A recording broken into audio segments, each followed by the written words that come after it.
오늘 그리스도인의 능력이라는 주제로 지금 나누는 말씀, 오늘 주제는 네 번째 주제입니다. 네 번째 주제는 오늘 인내에 관한 말씀이에요. 아니, 인내란 뭐 예수 믿건 안 믿건 다 사람들에게 일종의 그 있는 능력 아닙니까? 이렇게 반문할 수 있겠는데, 물론 그렇습니다.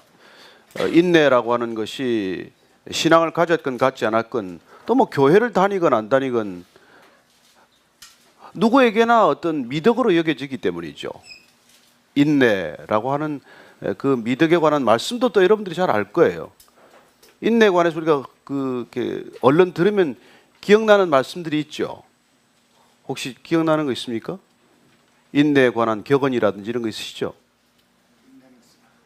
인내는 쓰고 열매는 달다.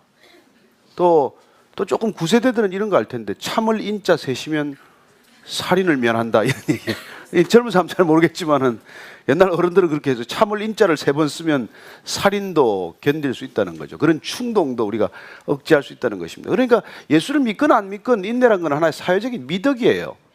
참는다는 것은 대단한 미덕입니다.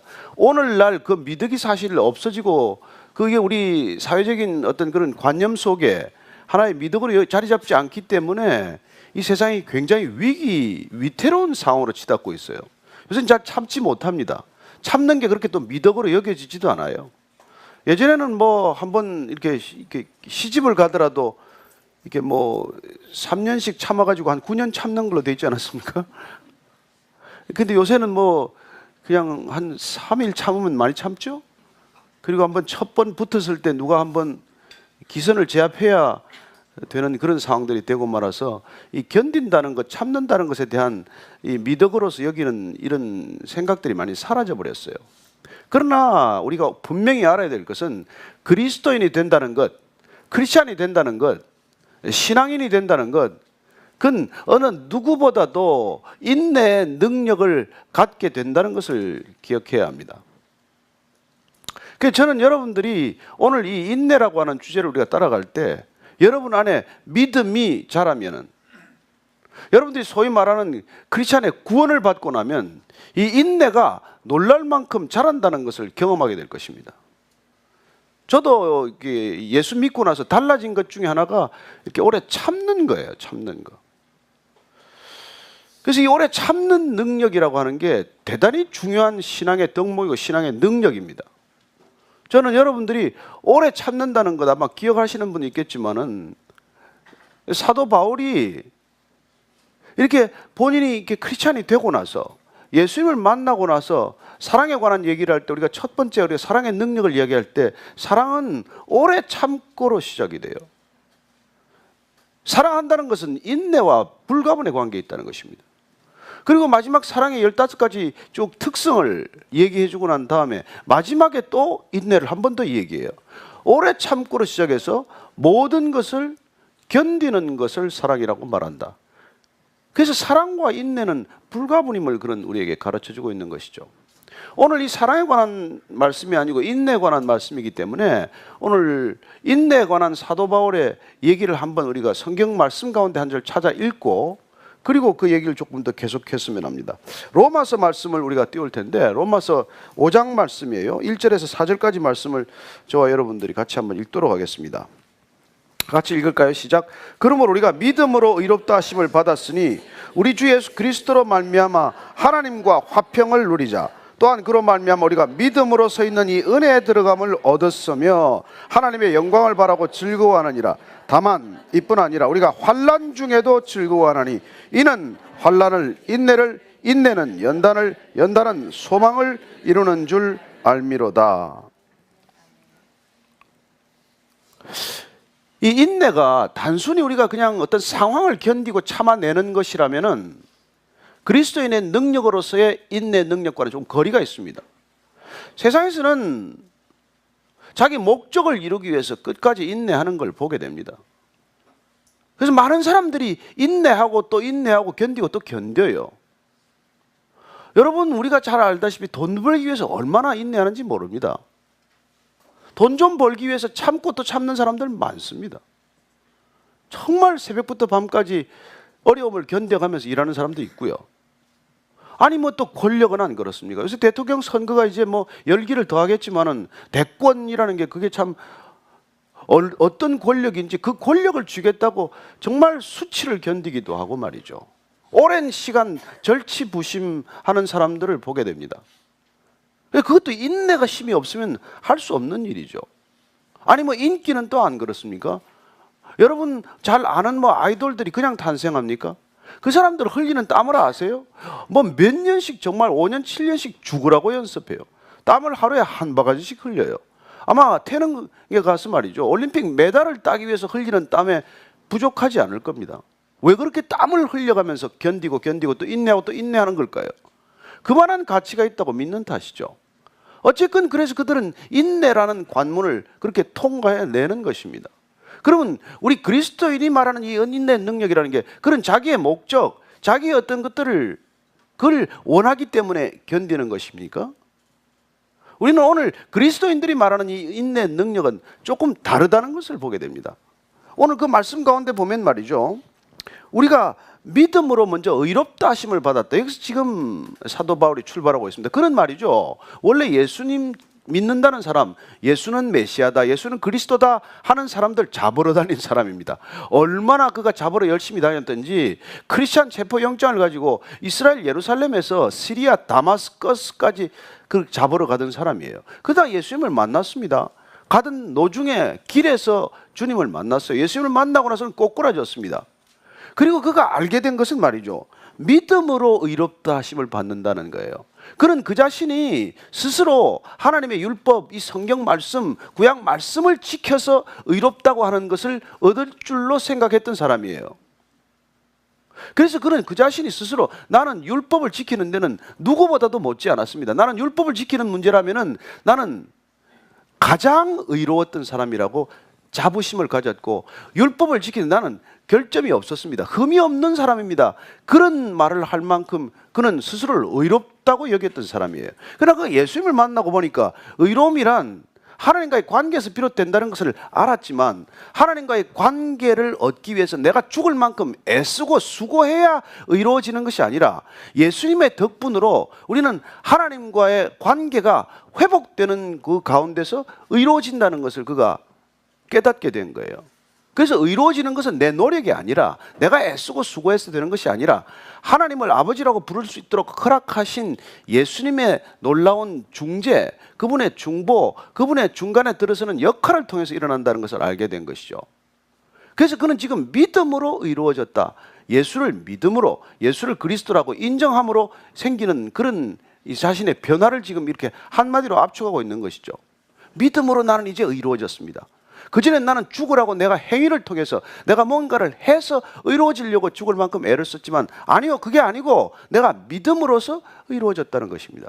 이건 마치 이렇게 말씀드리면 여러분 좀 이해가 쉬울 것 같아요. 아버지와 아들이 되는 관계는 어떤 관계입니까? 아들이 아버지라고 부를 수 있도록 허락하면 되는 거예요. 그렇지 않습니까? 저는 제 아들이 저한테 아버지라고 부를 때 내가 언제 네 아버지냐 이렇게 말하지 않습니다. 그리고 그 아이도 태어나서부터 지금까지 저를 아버지라고 부르는데 갈등이 없어요. 그게 믿음이라는 관계입니다. 걔가 내가 낳는 걸 봤어요? 무엇 때문에 나를 아버지라고 부르는데? 내가 그 아들이 나를 아버지라고 부르도록 허락했기 때문이에요. 그러면 그렇게 아들이 아버지라고 부르는 걸 허락했기 때문에 걔가 나한테 잘한 게 있습니까? 뭘 얼마나 잘했는데? 생각하면 그냥 답답한 게 많지만, 그러나 그 아들이 나한테 뭘 잘해서 내가 그 아들과의 관계가 지속되는 게 아니란 말이에요. 내가 그 아들을 아버지라고 부르도록 허락했기 때문에 이걸 은혜라고 해요. 그냥 나한테 해준 게 아무것도 없지만 내가 그 아들이 나를 아버지라고 부르도록 허락한 게 이게 은혜예요.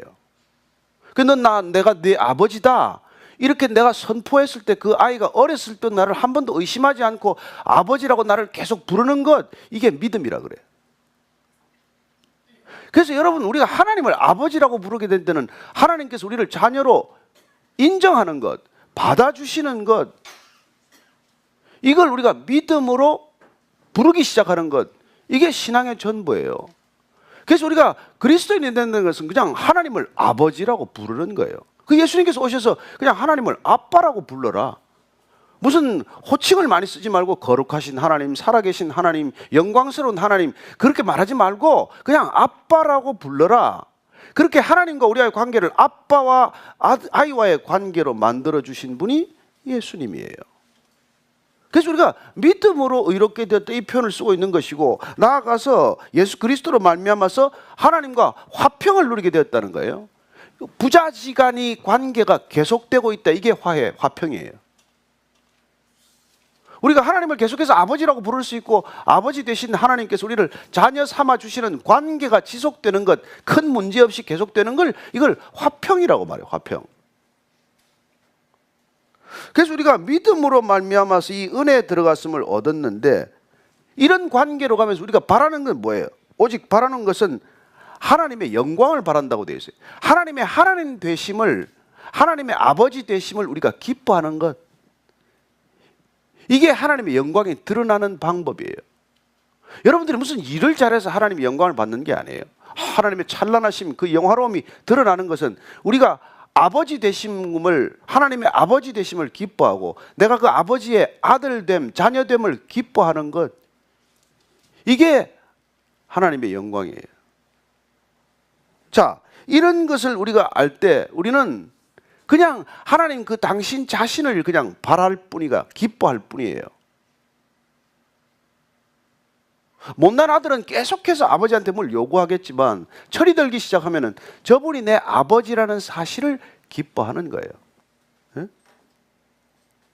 그렇게 기뻐하다가 나중에는 어떤 관계가 되냐면, 비록 내가 어려움에 처할지라도, 내가 살아가는 길에 고난이 좀 올지라도, 내가 지금 목적으로 삼고 있는 계획들이 잘 안 풀려나갈지라도, 그럴지라도 나는 기쁨을 빼앗기지 않는 거예요. 그게 관계가 튼튼한 관계, 그게 의로운 관계예요. 자, 부부지간도 마찬가지예요. 부부지간에 깊은 사랑이 있고 서로가 신뢰가 있고, 예? 서로 간에 이렇게 오랫동안 부부 생활을 하다 보면 어려운 시간을 만나요. 그런 굴곡의 시간들을 견뎌내는 것, 그런 견뎌내는 가운데서는 고난이 와도 둘이서 손잡고 웃을 수 있어요. 아시겠습니까? 여기 뭐 오래 좀 결혼 생활 한 분은 별로 많지 않은데, 젊은 사람들 무슨 말인지 잘 모르겠지만은 부부지간에 오래 살다가 보면 신뢰가 깊어지고, 그런 신뢰가 깊어진 부부관계가 되면 우리가 어려움을 겪더라도 기뻐할 수 있다는 거예요. 그래서 그 기뻐하는 가운데 놀랍게도, 또 그 고난 가운데서 놀랍게도 우리는 더욱더 인내하는 법을 배운다는 것입니다. 그래서 우리가 보니까 환난은 오늘 보니까 인내를 낳고, 인내는 연단을 낳고, 연단은 소망을 낳는다라고 지금 사도 바울이 지금 가르쳐주고 있는데, 이 인내가 그 가운데 끼어서 어디와 어디 사이에 있냐면은 환난과 그리고 소망 사이에 끼어 있어요. 그리고 소망 사이에 지금 연단이라고 되어 있는데, 환난 가운데 고난이 오면 인내해야 돼요. 그건 마치 말이죠, 우리가 금속이나 광물을 말할 때 그 재련하기 위해서 용광로 안에 넣으면은 견뎌내야 돼. 그러고 나면은 그 견디는 시간 동안 정련되어 가는 과정을 거치게 돼요. 그래서 지금 환난은 인내를, 인내는 연단을 낳는다고 할 때, 이 연단은 말이죠, 광물이 지금 용광로 안에 들어가 있는 거예요. 근데 용광로 안에 들어갔다가 나오면은 퀄리티가 높아지잖아요. 순도가 높아지잖아요. 그 순도가 높아진 상태를 정확히 말하는 거예요. 그래서 이 연단이라는 것은 사실은 인간으로 치면은 성품을 말하는 거예요. 그래서 인내라는 과정을 통해서 시간이 지나면 뭐가 빚어져요? 성품이 빚어진다는 거예요. 왜 인내가 능력이 있냐? 그건 우리의 성품을 바꾸기 때문에 능력이 있어요. 그 인내를 해서 우리가 무슨 목적을 이루는 건 이거 세상의 목적, 세상의 인내의 능력이고, 그리스도인으로서의 인내의 능력이란 오랜 시간을 견뎌가면서 우리의 성품이 빚어지고 성품이 바뀌는 것, 그 성품이 그리스도를 닮아가는 것, 그 성품이 예수님 비슷해져가는 이걸 위해서 우리에게 인내라는 능력을 하나님께서 부어주시는 것입니다. 그냥 내가 견디고 참자 이게 아니에요. 내가 한번 두고 보자. 여러분 세상의 드라마는 전부 두 가지예요. 세상의 영화, 여러분들 열심히 봐도 그 영화라는 게 두 가지 인내를 말해요. 하나는 복수하겠다는 인내예요. 그죠? 또 하나는 사랑하기 때문에 인내하는 거예요. 스토리는 두 종류입니다. 다 전부 인내하는 스토리예요. 중간에 과정들이 보면. 근데 하나는 기어이 원수를 갚기 위해서 내가 인내하는 거예요. 그래서 결국은 누군가를 복수하고 죽이고, 그리고는 뭐 허망하게 뒤로 어디 가는 거, 쓸쓸히 돌아가는 거죠. 뭐 옛날에 서부 영화가 주로 그런 거 많지 않았습니까? 또 하나는 사랑하기 때문에 인내하는 거예요. 여러분 성경은 사랑하기 때문에 인내해야 된다는 스토리예요. 사랑하기 때문에 아버지가 끝까지 견디고 사람을 사랑하되 끝까지 사랑한다라는 인내의 이 얘기예요. 여러분 하나님이 인내의 성품을 가지고 계시기 때문에 우리가 구원을 받는 줄로 여러분들이 깨닫게 되기를 바랍니다. 그분이 인내하지 않았으면 우리는 단칼에 죽었어요. 여기 살아남을 사람은 없습니다. 성질 날 때마다 우리를 한 사람씩 잡았으면 여기 앉아 있을 사람이 없어요. 근데 그분이 인내하시는 성품이에요. 그래서 그분이 우리에게 그리스도인이 될 때 주는 놀라운 능력 가운데 하나가 이 인내의 능력이라는 거예요. 근데 이 인내의 능력이 우리가 무슨 원수 갚자고 하는 것도 아니고 우리가 무슨 목적을 달성하자는 것도 아니고 이 인내의 능력으로 우리 안에 하나님의 성품을 빚어가는 거예요. 그래서 믿음을 가졌다는 사람은 인내하지 않을 수가 없고, 인내하지 않을 수 없는 까닭은 주님께서 끊임없이 환난을 통해서, 고난을 통해서, 선물과 같은 고난을 통해서 우리를 인내케 하고 그 인내를 통해서 성품을 빚어가신다는 것입니다. 따라서 우리의 인내는 출발점이 내가 아니에요. 우리는 흔들리지 않는 기초로부터 인내해야 됩니다. 내 인내의 능력으로 인내하는 게 아니에요. 인내의 능력을 부어주시는 분이 하나님이시다. 그분이 변함이 없는 분이다. 그분이 반석과 같은 분이다. 그분이 든든한 기초다. 그분 위에서 우리는 인내를 시작해야 합니다. 그리고 이 인내가 말이죠, 궁극적으로 바라는 건 내 계획이나 내 목적이나 내 야망을 위한 인내가 아니에요. 여기서 오늘 보면 인내는 연단을, 곧 성품을, 인내는 성품은 소망을 위한 것이라는 거예요. 그러니까 우리 인내의 목적은 뭐예요? 소망이라는 거예요. 무슨 소망을 말할까요? 어떤 성품을 빚었길래 어떤 소망을 갖게 되는 걸까요? 그래서 조금 더 우리가 좀 오늘 이해가 좀 어려운 것 같은데 여러분들 표정을 보니까 예수님께서 말이죠, 말씀해 준 것을 한번 들어야 돼요. 예수님께서, 여러분들이 예수님의 비유 중에서 제일 유명한 비유가 무슨 비유죠? 돌아온 탕자의 비유. 두 번째 유명한 비유가 뭔지 아세요? 씨 뿌리는 자의 비유예요. 씨 뿌리는 자의 비유. 여기서 씨란 하나님의 말씀이에요. 그리고 밭은 네 종류가 있는데 그 밭은 사람의 이 마음밭을 말하는 거예요. 그러니까 돌짝밭, 길가밭, 가시덤불밭, 좋은 옥토밭이 있는데 그 밭에 따라서 말씀이 떨어져서 어떤 결과가 나타나는지를 가르쳐 주시는 거죠. 그 제일 좋은 밭이 옥토밭이에요. 좋은 밭이. 여기 떨어지면 씨가 떨어져서 열매를 맺어요. 그 당시 사람들은 이 씨 뿌린 자의 비유를 들으면 금방에 알아들었을 거예요. 왜냐하면 실제로 씨가 그렇게 뿌려졌고 열매가 어디서 나는지를 알았기 때문에. 자, 그러면 좋은 밭에 떨어져서, 좋은 마음밭에 떨어져서 열매를 맺기 위해서는 어떻게 돼야 돼요? 씨가 땅에서 죽어야 돼요. 여러분, 씨가 죽어야 거기 싹이 터요. 씨가 죽어야.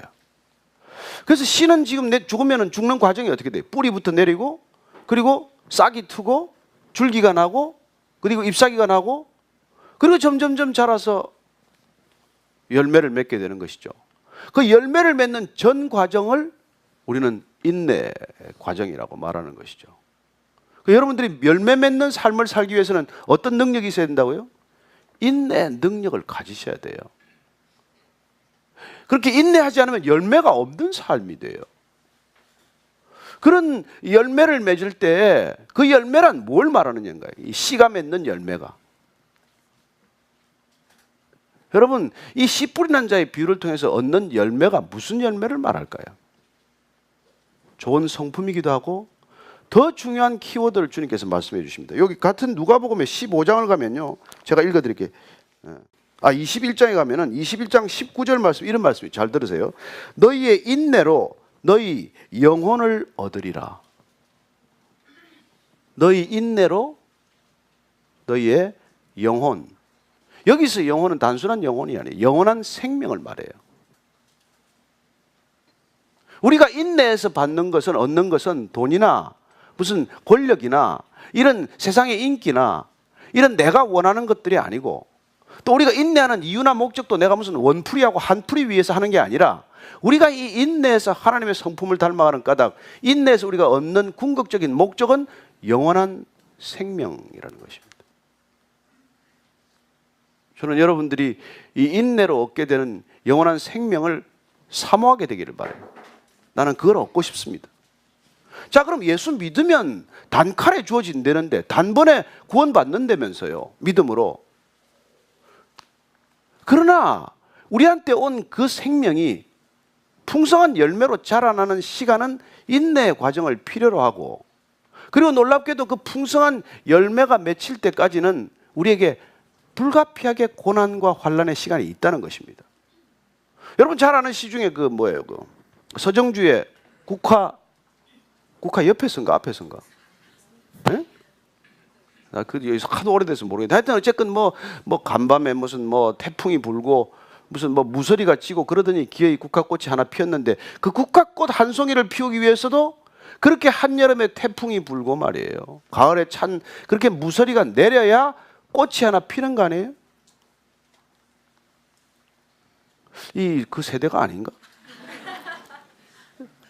그러나 어쨌든 국화꽃을 한 송이 피우기 위해서도 인내의 시간이 필요하다는 것이고, 유실수가 과실을 하나 맺기 위해서도 그런 인내의 시간이 필요하다는 것이고, 그렇다면 사람은 그렇게 인내의 시간을 거쳐서 뭘 얻느냐는 거예요. 뭘 얻어요?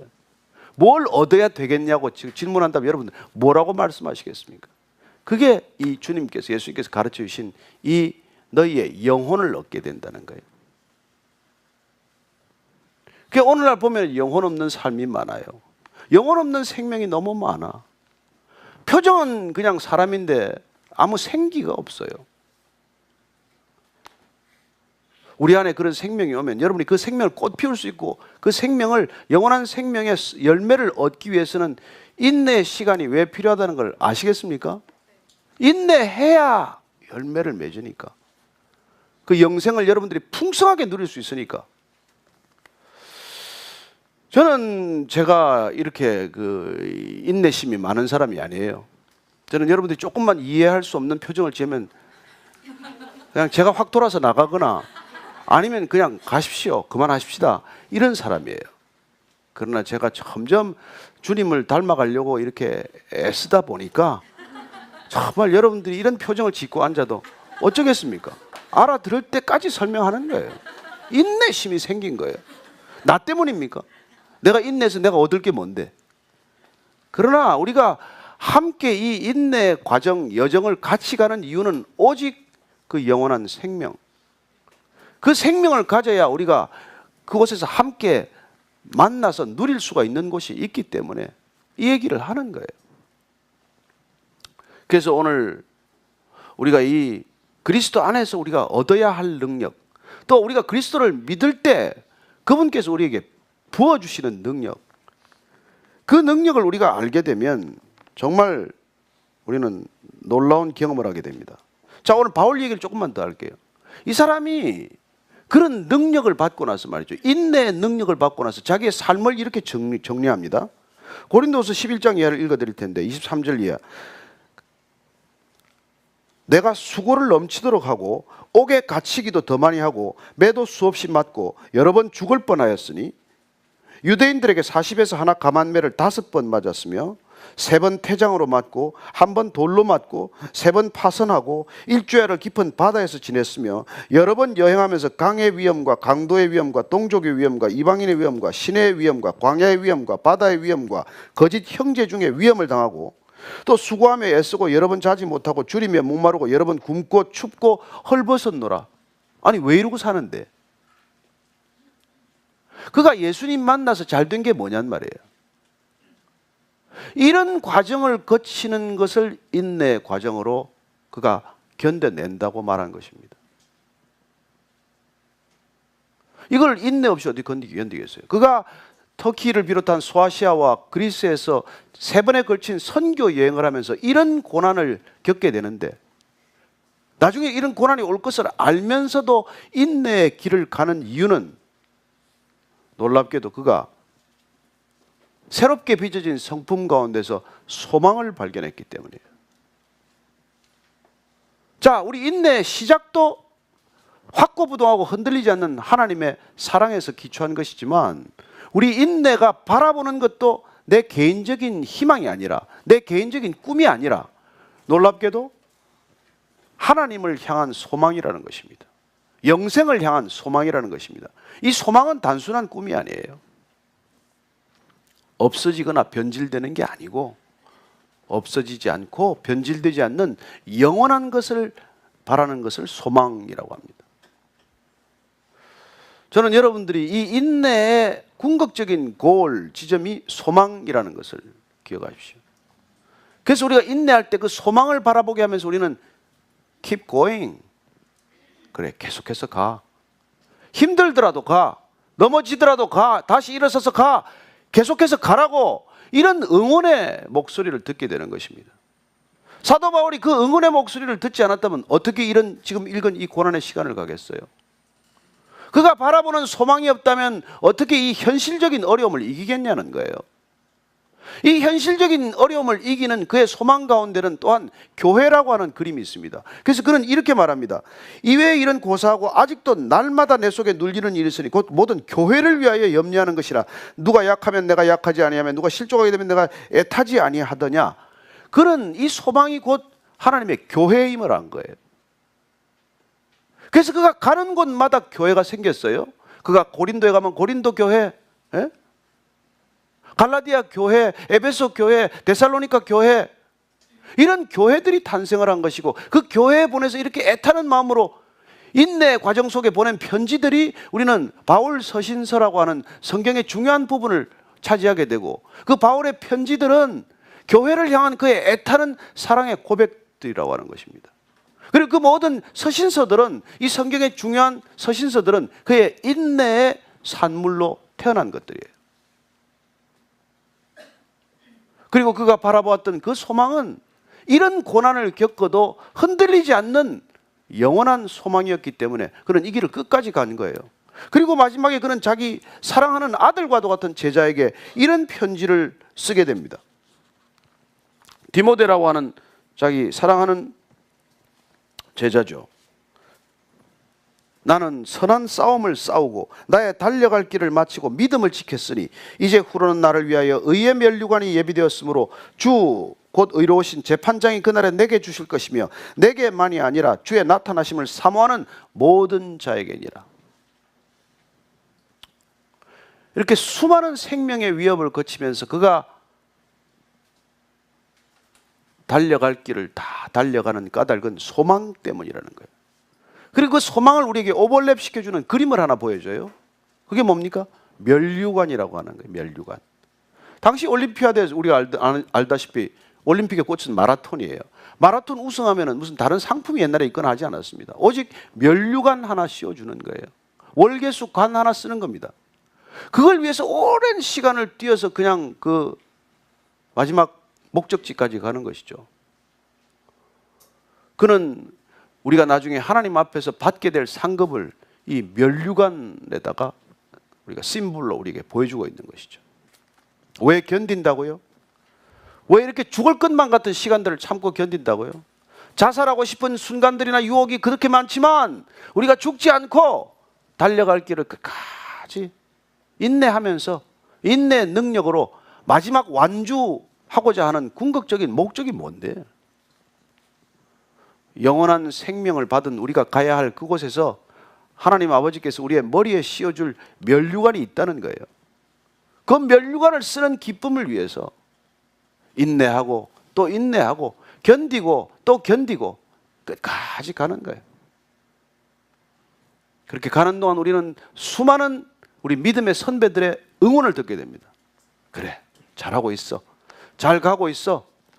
내가 지금 고난 가운데 있더라도 낙심하지 마. 네가 아무리 힘들어도 포기하지 마. Never, never, never give up. 포기하지 마. Keep going. 계속해서 가라고. 그 음성을 들으면서 가는 거예요. 계속해서 가라고. 저는 오늘 이 자리에 오신 분 가운데 정말 자살하고 싶은 사람이 있는 것으로 제가 알고 있어요. 그런 유혹이 왜 없겠습니까? 그러나 오늘 이 자리에 오신 까닭은 하나님께서 내가 겪고 있는 이 고난이 사도 바울만 하겠어? 예수님이 겪은 고난만 하겠어? 그래, 그 고난은 헛되지 않아. 그 고난을 짊어지고 계속 포기하지 않고 끝까지 가기만 하면 면류관을 내가 너에게 씌워줄 거야. 여러분 한번 머리 손 얹어 보세요. 지금 아무도 면류관이 없네. 곧 쓰게 될 줄로 믿으시기 바랍니다. 우리가 한번 면류관 다 쓰고 한번 만났으면 좋겠어. 제가 좀 젊을 때 설교를 시작했으면 이때 오늘 면류관 하나씩 다 준비해가지고 다 씌워주고 오늘 설교 끝을 내야 장엄한 설교가 되는데 그냥 뭐 기력이 쇠하야 그렇게 못하고 여러분 의의 면류관이 기다리는 줄로 믿으시기 바랍니다. 왜 인내해야 합니까? 우리에게는 흔들리지 않는 믿음의 반석이 있기 때문이고 왜 우리가 인내해야 합니까? 우리에게는 불변의 소망이 있기 때문입니다. 그 소망 때문에 이 세상에 잠시 겪는 고난이 장차 올 영광에 비해서 별거 아니다. 이게 우리 신앙의 본질이에요. 다가올 영광에 비해서는 이 땅에서 겪는 이까지 것 강의 위협, 도정의 위협, 무슨 뭐 강도의 위협, 동족의 위협, 뭐 50에 40에 감한매를 5번 맞는 것, 태장을 3번 맞고 돌에 1번 맞고 이런 고난 별거 아니야, 별거 아니야. 지나고 보니까 별거 아니야. 그래서 사도 바울도 주님과 함께 만나서 지금 우리를 함께 보면서 keep going, 그냥 가라고, 끝까지 한번 가보라고. 너희들이 주님을 사모하면서 달려가는 그 길의 끝에 반드시 면류관이 있을 것이야. 그 면류관 저와 여러분들에게 같이 씌워주는 그 밤을 기다리면서 함께 가는 거예요. 한 번씩 등 좀 두드려 주십시오. 한 번씩 좀 등 좀 만져 주십시오. 그래, 같이 가자고, 같이 가자고. 한번 등 좀 두드려 보세요. 그리고 한번 얘기해 주세요. Keep going, keep going, keep going. 예, 그렇게 한번 함께 가는 그런 아름다운 저녁 되기를 바랍니다. 왜 아름다운 동행이신지 아시겠죠? 예, 아름다운 동행 되기를 축복합니다. 기도하겠습니다. 하나님 아버지, 포기하고 싶고 그만두고 싶고 자살하고 싶고 떠나고 싶지만 그러나 주님께서 우리를 부르시되 그래, 조금 더 힘을 내려무나, 조금 더 다시 일어서 보려무나, 그리고 한번 끝까지 한번 완주해보지 않겠니? 그 완주의 끝에 내가 이렇게 준비한 면류관, 월계관을 내게 씌워주리라. 약속하신 그 주님, 오늘 우리가 얼굴과 얼굴을 대면하여 보는 저녁 되게 하시고 그리고 이미 우리에게 씌워진 면류관을 그려보는 밤이 되게 하여 주옵소서. 예수님 이름으로 기도합니다. 아멘. 목사님, 근데 저 오늘 이렇게 말씀 들으면서 우리 인생이 이렇게 매일 뭐라 그러죠? 감동이 있는 특별 집회 같았으면 좋겠는데 그 감동이 있는 특별 집회보다는 그냥 늘 그러한 날들이 더 많기 때문에 하나님께서 이렇게 인내 그런 말씀 주신 게 아닌가. 근데 저는 언젠가 목사님 공부하시다가 힘들 때 나는 주님께서 내게 주신 그 잠깐의 기쁨은 그 어떤 거하고도 바꿀 수 없다는 그 말씀이 오늘 영원히 바뀌지 않을 소망, 그 소망이 오늘 우리를 이렇게 붙잡아 주는 거구나 하는 걸 다시 한번 생각하게 됐는데 근데 한편은 그 바울은 그러면 이렇게 힘들 때 나 진짜 죽고 싶다 이렇게 느꼈던 적은 없을까요, 바울? 뭐 저는 들어 있었을 거라고 생각이 돼요. 근데 이제 우리가 그래서 프레임 전쟁이라는 말을 듣지만 신앙은 프레임을 바꾸는 일이에요. 통째로. 가장 큰 그 프레임은 아까 말씀드렸다시피 이게 미래로부터 현재를 바라보는 소망의 프레임이에요. 그러니까 어차피 인생 가운데 겪는 고난이나 힘든 거 다 마찬가지예요. 근데 이제 고난을 해석하는 힘이 내게 있냐는 거예요. 이 고난을 해석하는 능력이 내게 있을 때 우리는 이 고난이 의미 있는 고난이 되는 것이고, 그럼 이게 헛된 고난이 아니고 의미 있는 고난이라면은 이건 견딜 힘이 이렇게 생기나는 것이죠. 솟아나는 것이죠. 우리 군대 가면 제일 벌 중에 큰 벌이 뭐냐면은 여기 땅 파, 다시 메워, 또 파, 메워. 이거 몇 번 하면 사람 돌거든요.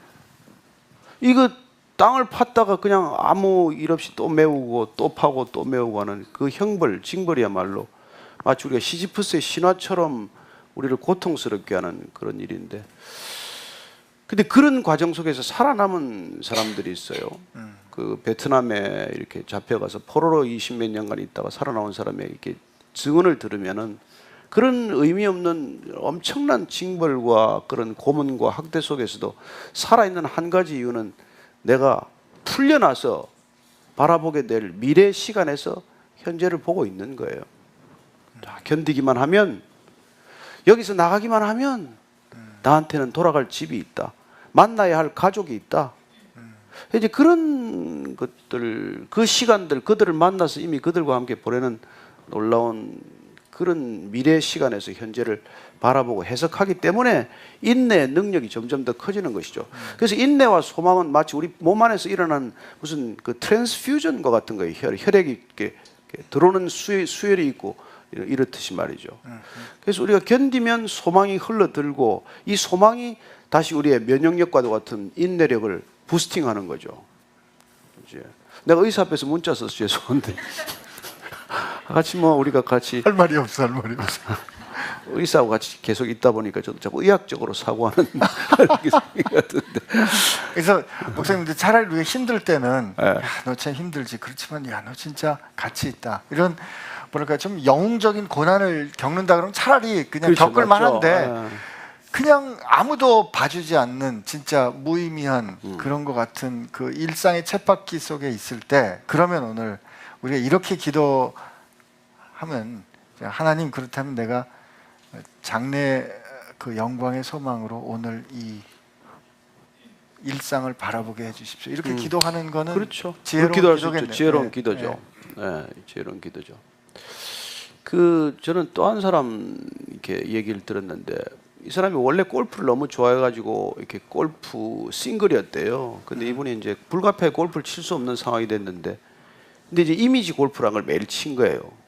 본인이 일어나서 골프 필드에는 못 나가지만은 계속 그렇게 그래서 십몇 년 만에 골프를 나갔는데 그 스코어를 그대로 유지를 하는 거예요. 그래서 본인도 놀라고 주위 사람들이 더 놀랐다는 그런 얘기를 들었어요. 십몇 년 만에 나와서 핸디캡 3인가 그 이렇게 싱글 골프인데, 보통 그렇게 오랫동안 안 치면 뭐 이렇게 스코어가 형편없을 터인데, 그래서 우리가 이 이미지 골프를 치듯이 우리가 천국에 대한 소망을 가지고 여기서 우리가 살아내는 것이죠.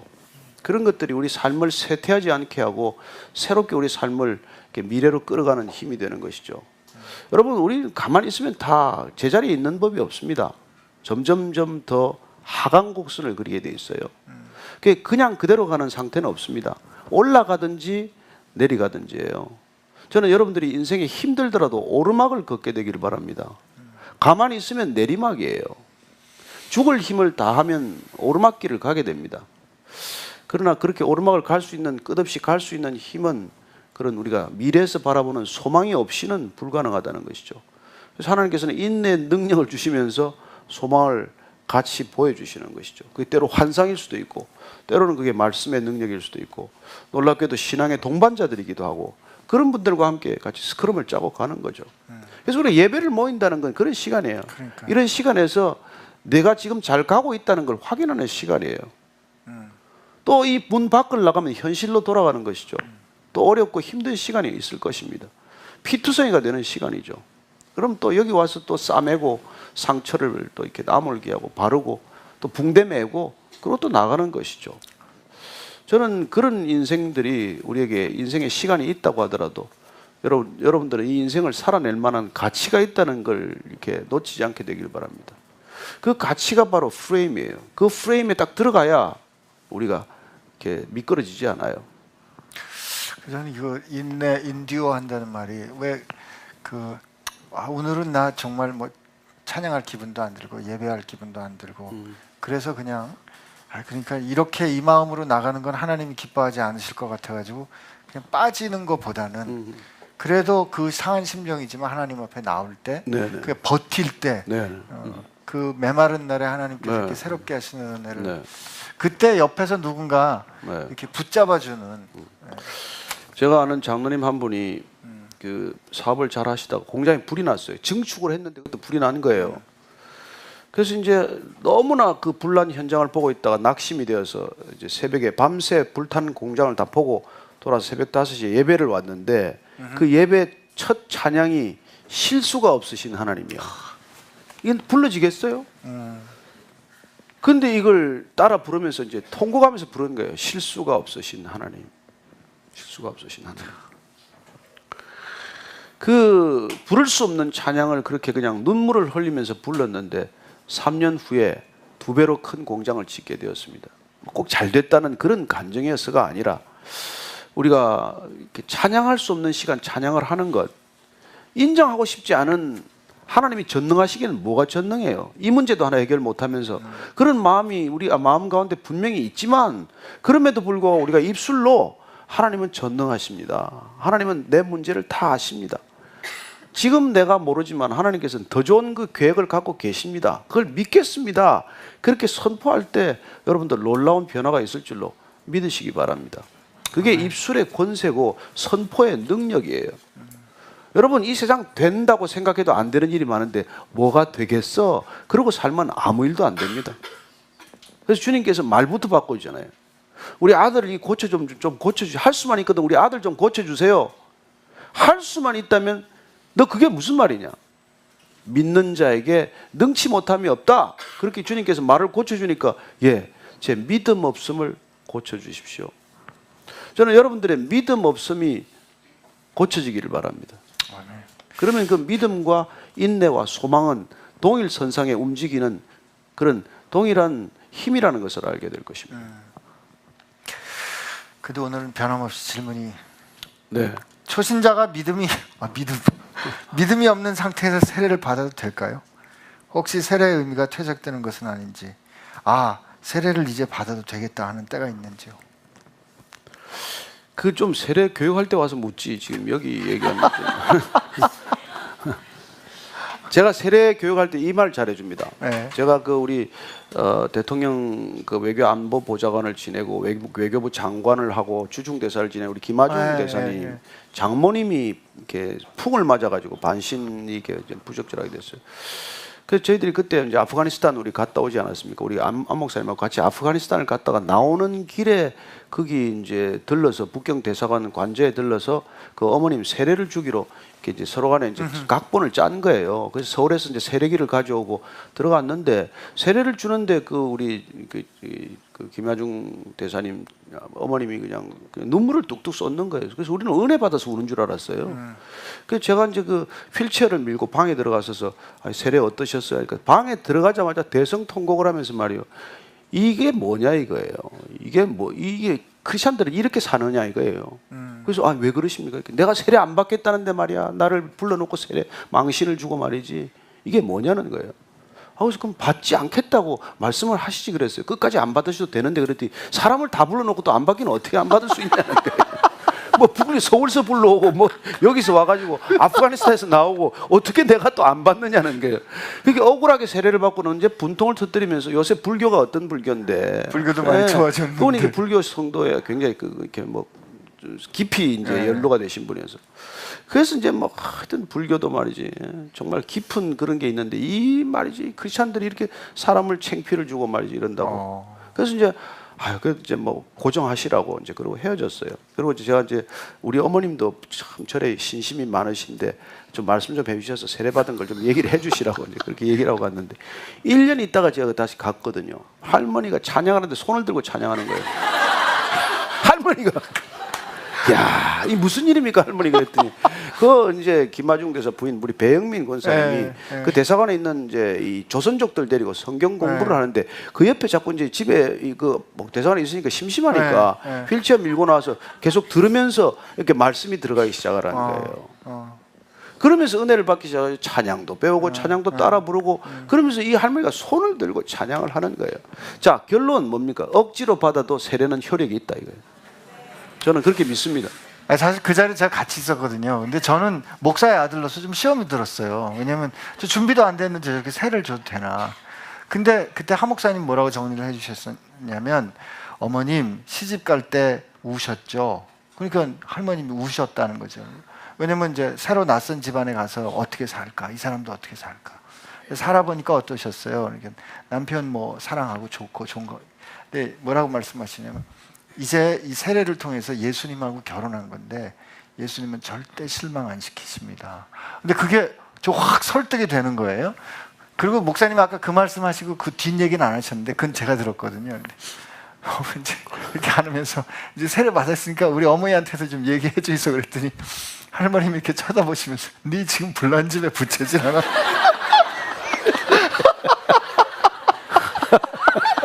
그러시던 그 할머니가 그렇게 변화하신 거예요. 그래서 저는 세례가 끝이라면 사실 문제죠. 세례가 끝이라면 문제고 사실은 세례는 세례받은 삶의 출발입니다. 근데 그게 본인의 결정. 근데 그때 우리 다 기다렸는데 할머니 나가서 한참 동안 안 들어오셨잖아요. 한참 고민하신 거죠. 근데 자기 사랑한 사위와 딸 때문에 그렇게 고민하고 결정하셨는데 하는 동안 계속 울면서 그러시니 불교도 많이 좋아졌는데 불교도 많이 좋아졌는데 이렇게 그 하나님께서 이렇게 하는 그 동행의 그렇죠. 출발이거든요. 출발. 참 그때 그렇게 유쾌했던 추억이 목사님 15년 전이에요. 15년 전에. 야, 그때 우리 둘 다 젊었습니다. 이러면서 같이 가는 거지. 또 한 분은 우리 청년 우리 저 형제가 미리 해주셨는데 이건 성경 공부 때 받아야 될 것 같아요. 저 질문을 3개나 해주셨는데 짧은 거부터 하고 제가 나중에 뭐 따로 설명을 해주든지. 천국의 상급이 무엇이고라고 그랬는데 제가 이 질문을 좀 이렇게 중요한 질문을 그냥 그대로 드릴게요. 천국의 상급에 차이가 있나요? 목사님.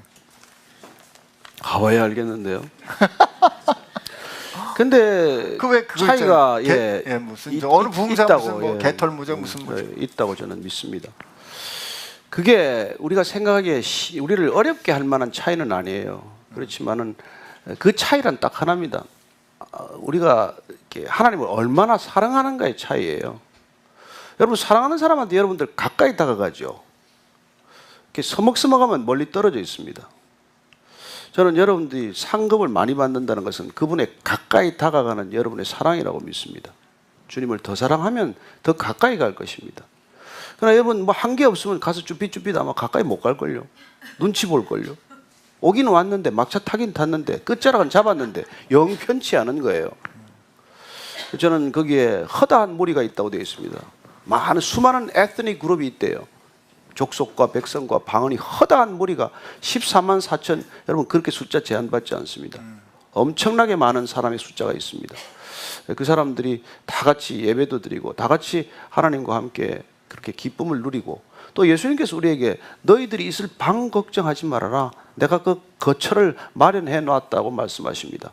저는 사실 그런 의미에서 우리는 죽음을 소망하는 사람들이에요. 그 거처에 우리가 갈 때 이제 이렇게 각자의 방이 있다는 거예요. 근데 그 방의 평수는 제가 모르겠어요. 몇 평 배당이 될지는 모르겠습니다만은 어쨌건 우리가 정말 부활한 몸은 그런 공간에 제한받지 않는다는 뜻에서 여러분들이 그 상급을 크게 느끼지 못할 것입니다.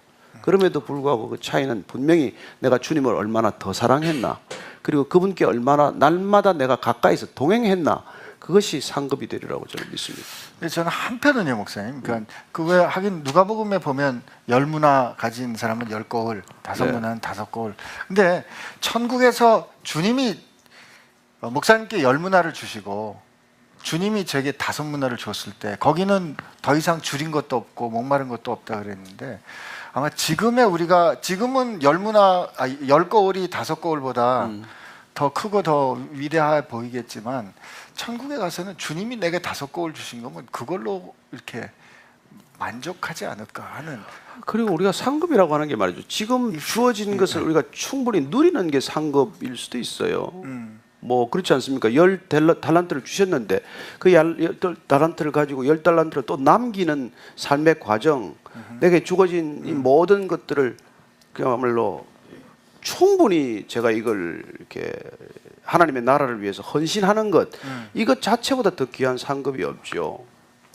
저는 이런 시간을 여러분들하고 갖는 예배를 드리는 것, 이게 제 인생에 주어진 가장 큰 상급이에요. 제가 아니면 이 시간에 어디 가겠어요? 옛날 같으면 이 시간까지 강남에 어디 술집에 앉아 있지 않겠습니까? 제가 옛날에 술을 마시면 2박 3일로 마셨어요. 금요일 저녁부터 주일 저녁까지 계속 마셨어요. 그런, 가만있어, 이런 얘기 해도 되나? 편집할 그게 여러분 얼마나 처참한 상급이에요. 그러나 여러분들하고 이 시간에 이런 대화를 나눌 수 있는 것 자체가 제게는 상급, 더할 비할 나위 없이 귀한 상급이라고 저는 믿습니다. 예. 그리고 한 가지 더 여쭤보고. 예. 말씀을 보면 구약은 물론이고 신약에 있어서 남자와 여자를 차별하고 있는데 남녀 평등을 말하고 있는 이 시대에 그리스도인들은 남녀 관계에 대해 어떤 생각을 가져야 하나요? 근데 여러분 이게 성경에서부터 남녀 이렇게 평등이 시작된 거 아십니까? 우리 창세기에서 보면은 여자는 남자의 갈비뼈를 취해서 옆구리를 취해서 돼 있다고 돼 있어요. 여자를 내 발에서 발톱을 뽑아서 만들지 않았습니다. 머리카락 뽑아서 만들지 않았어요. 내 옆에서 나왔어요. 대등하다는 뜻입니다. 그리고 그 재질은 우리는 흙으로, 남자는 아담 흙으로 만들었지만 여자는 본 차이나로 만들어요. 뼈가루. 하여튼 성경이 전해진 곳마다 남녀 평등과 같은 그런 여권 신장이 일어났습니다. 초대교회만이 남녀가 함께 예배를 드렸습니다. 그 당시에 어떤 나라에서도 고대 중근동의 여자가 남자의 이렇게 대등한 인격적 대우를 받지 못했습니다. 그러나 보면은 초대 여자 전도사도 나오고 여자 사도도 나와요. 그 정도로 성경은 남녀에 대해서 대단한 그런 이렇게 평등한 생각을 갖고 있는 것이죠. 그래서 저는 여러분들이, 그러나 이제 중요한 것은 천국에 가면 남녀 없습니다. 성별은 없습니다. 안심하십시오. 거기는 시집 장가 안 갑니다. 그건 제가 주님께서 말씀하셨기 때문에 말씀할 수 있어요. 남녀로 가지 않습니다. 그냥 그리스도인으로 갈 뿐입니다. 그러니까 여기서 그렇게 꼭 애정이 그냥 목이 타면 여기서 끝내고 가십시오. 죽어서 나는 그 원혼이 되어서라도 따라갈 거야, 그런 짓 하지 마시고 여기서 미련 없이 다 사귀고 그냥 툴툴 털고 그냥 형제 자매처럼 그렇게 이제 살지 말고 다 같은 성도로 살게 되기를 바랍니다. 네.